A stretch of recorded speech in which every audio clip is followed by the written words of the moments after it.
दोस्तों नमस्कार। आप पब्लिक न्यूज टीवी देख रहे हैं और उत्तर प्रदेश की पॉलिटिक्स से एक बहुत बड़ी खबर आ रही है। शायद 2027 विधानसभा चुनाव के लिए इससे बड़ी कोई खबर नहीं हो सकती है।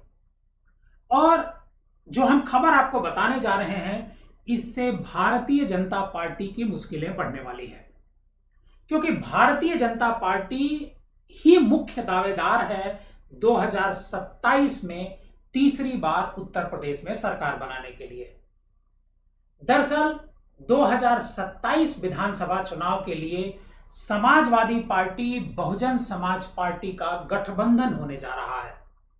समाजवादी पार्टी और बहुजन समाज पार्टी के बीच इस गठबंधन को लेकर के सहमति बन गई है और समाजवादी पार्टी के जो कुछ नेता हैं उनकी मायावती के साथ इस संदर्भ में एक बैठक भी हो चुकी है और मायावती भी अपने जो वरिष्ठ नेता हैं, जो उनके ग्रुप में नेता हैं, उनको ये संदेश दे चुकी हैं कि 2027 का जो चुनाव है वो बहुजन समाज पार्टी और समाजवादी पार्टी मिलकर के लड़ेंगे और उनके साथ कांग्रेस भी होगी।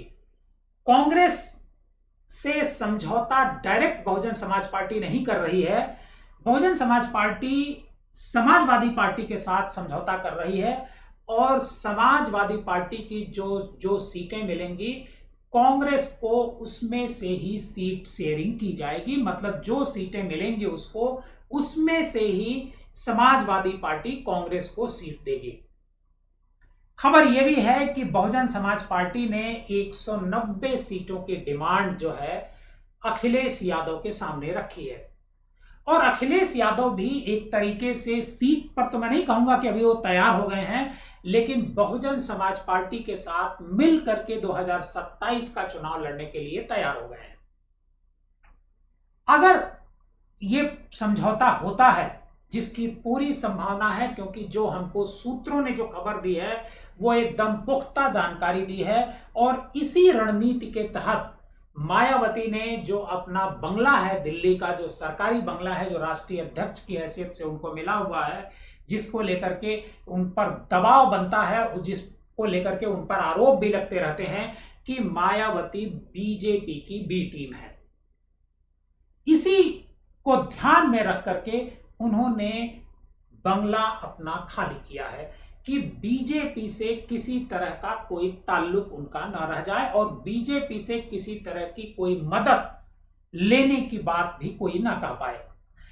इस बार 2019 की तरह समझौता नहीं हो रहा है। 2019 में जो समझौता हुआ था उसमें बीएसपी को ज्यादा फायदा हुआ था और समाजवादी पार्टी को कम। बीएसपी ने 10 सीटें जीती थी और समाजवादी पार्टी ने 5 सीटें लोकसभा में जीती थी। लेकिन यह समझौता कुछ वक्त तक चला और समझौता आगे चल करके, बल्कि मैं कहूंगा कि चुनाव खत्म होने के कुछ ही दिन बाद टूट गया था। उसके बाद 2022 का चुनाव आता है विधानसभा का। दोनों के बीच किसी तरह का कोई समझौता नहीं हुआ, क्योंकि मायावती इस बात को लेकर के नाराज थी या दुखी थी कि जिस तरीके से इस समझौते का फायदा बीएसपी को मिलना चाहिए था 2019 में, वो नहीं मिला।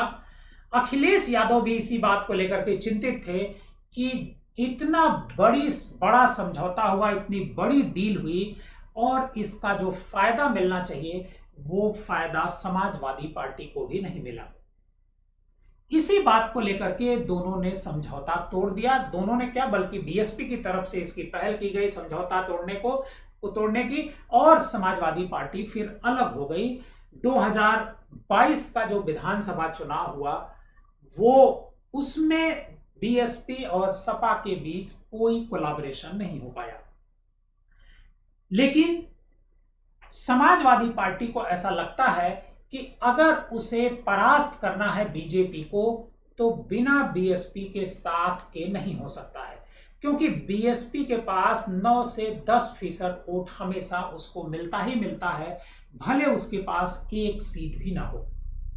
2024 का लोकसभा चुनाव हुआ और समाजवादी पार्टी और कांग्रेस दोनों मिलकर के लड़ते हैं। सीटें अच्छी मिलती हैं, लेकिन समाजवादी पार्टी को चिंता है कि भारतीय जनता पार्टी जिस तैयारी के साथ, जिस योजनाबद्ध तरीके से चुनाव लड़ती है, उससे उससे किस तरह लड़ा जाएगा। क्या 2027 में वो चुनाव जीत पाएंगे?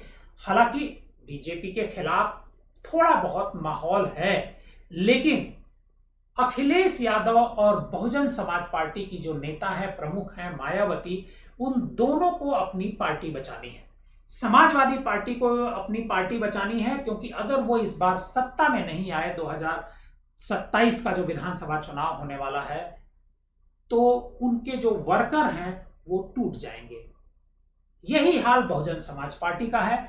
बहुजन समाज पार्टी के सामने भी वर्करों को जोड़े रखने की एक बड़ी चिंता है, क्योंकि उनका काडर लगातार घटता जा रहा है और जो उनके वोटर हैं वो मायावती का जो व्यवहार है, मायावती जिस तरीके से कमरे में कैद रहती हैं, बाहर नहीं निकलती हैं, लोगों की समस्याएं नहीं सुनती हैं, लोगों से मेल जोल नहीं रखती हैं, कोई मुद्दा होता है तो केवल ट्वीट करती हैं, इन सब को लेकर के जो उनका वोटर है वो भी उनसे टूटता जा रहा है। और ये वोटर खिसक करके कभी समाजवादी पार्टी के साथ चला जाता है, कभी बीजेपी के साथ चला जाता है और कभी कांग्रेस के साथ चला जाता है और कभी इन तीनों पार्टियों के बीच बंट जाता है।